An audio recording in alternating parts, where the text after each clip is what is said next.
my feet, give me something good to eat. Trick or treat, smell my feet, give me something good to eat. Well, happy Halloween, everyone. We are live here on YouTube with a Halloween-inspired monster design.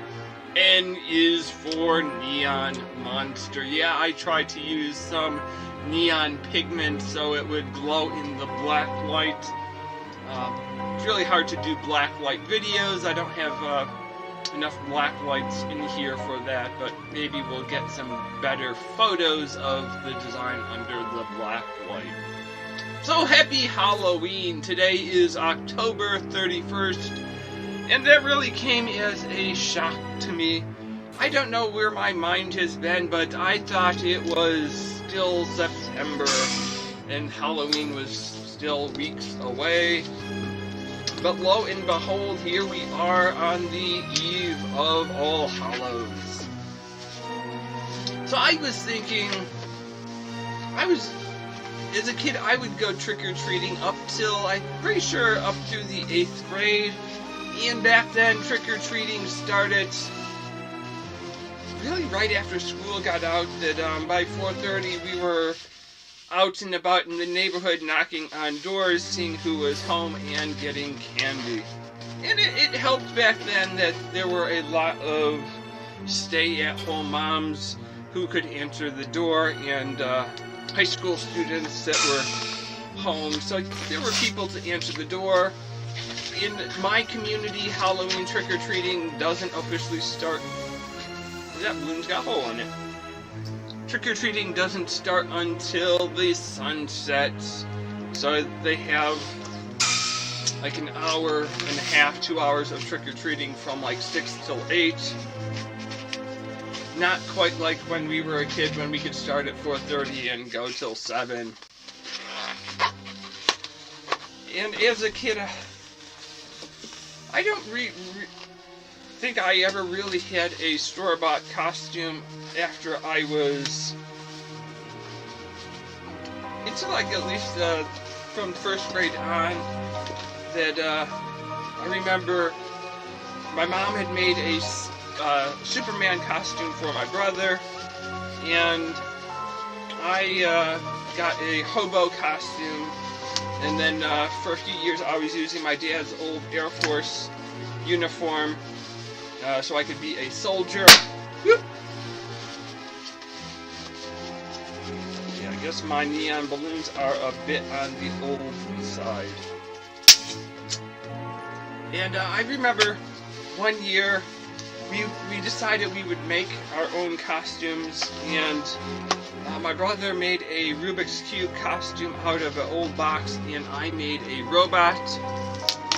For the robot, we painted the box silver, and my dad knew enough about electrical lights and things like that, so we kind of took an old flashlight apart, or exactly what we had done, but we had put in two lights and a light switch, and they were battery operated, so I could turn the lights on and off, and just had various, maybe an old like garage door opener panel or something like that, PVC pipes sticking out for like vents, and just random objects to decorate the costume. And I don't know if I had like a dryer tube arms, or exactly what I had, or if I just had on an orange shirt.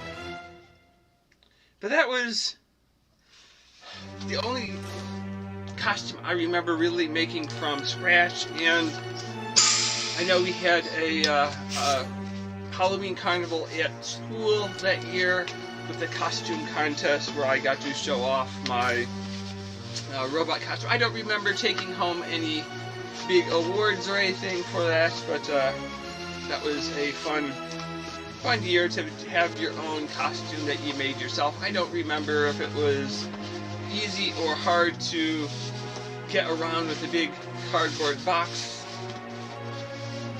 But it was a cool year for me to make my own costume. The other years, it was more or less just a simple costume for the hobo. It was just an old plaid shirt with some patches on it and a